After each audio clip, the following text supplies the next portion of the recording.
உங்கள் சத்யாவில் குளு குளு ஏசி ஆஃபர். சென்னையில் அங்கன்வாடி மையத்தில் உள்ள கழிவறையில் தவறி விழுந்து 3 வயது குழந்தை காலில் எலும்பு முறிவு ஏற்பட்ட சம்பவம் பெரும் அதிர்ச்சியை ஏற்படுத்தியுள்ளது. சென்னை கொடுங்கையூர் மகாத்மா காந்தி நகர் 3வது தெருவைச் சேர்ந்தவர் சீனிவாசன். இவர் சமையல் எரிவாயு சிலிண்டர் டெலிவரி செய்யும் பணி செய்து வருகிறார். இவரது 3 வயது ஆண் குழந்தை கொடுங்கையூர் எஸ்ஏ காலனி 8வது தெருவில் உள்ள அங்கன்வாடி மையத்தில் கடந்த 7 மாதங்களாக படித்து வருகிறார். இந்நிலையில் நேற்று காலை வழக்கம் போல் பெற்றோர் குழந்தையை அங்கன்வாடி மையத்தில் விட்டுச் சென்றனர். அங்கன்வாடி மையத்தில் ஆசிரியர் அனிதா, ஊழியர் பிரியதர்ஷினி உள்ளிட்டோர் பணியில் இருந்தபோது 3 வயது ஆண் குழந்தை மேத்யூ தனியாக மையத்தில் உள்ள கழிவறைக்கு சென்றுள்ளார்.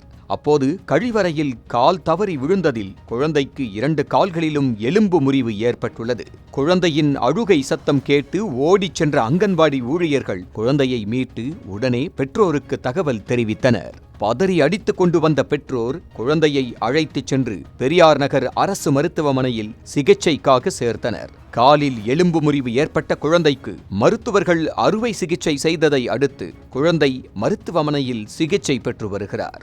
அங்கன்வாடி மையத்தில் ஊழியர்கள் இருந்தும் குழந்தையை தனியாக கழிவறைக்கு அனுப்பியதாக குற்றம் சாட்டிய குழந்தையின் பெற்றோர் இதுகுறித்து MKB நகர் காவல் நிலையத்தில் புகார் அளித்ததன் பேரில் போலீசார் விசாரணை நடத்தி வருகின்றனர்.